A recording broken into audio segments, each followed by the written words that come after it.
outside now to the Portland Shriners Hospital camera. It's a really comfortable morning weather-wise. Most of us have dropped into the 50s. It looks like Portland briefly jumped back up into the 60s, but I think before we hit sunrise, we will be back in the 50s. Let's take a look at those current temperatures.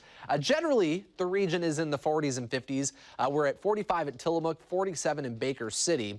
I do want to point out that we're already starting to see an offshore wind along the coast, and that's also going to happen in our western valleys in some cases. That offshore wind dries out our air, so no surprise, it's a little bit cooler along the northern Oregon coast than points to the south, and it's going to be warmer up there as well because we experience bigger fluctuations in temperatures when the air is dry, and that's what that east wind does.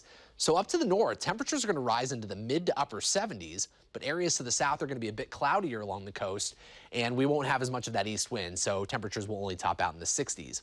Our western valleys are looking at a very warm day with highs in the mid to upper 80s in a few cases, such as in Portland. I think areas to the south will see more cloud cover than points to the north. The gorge is looking at a mostly sunny, warm day. The west end of the gorge will likely experience wind gusts up to 30 miles per hour.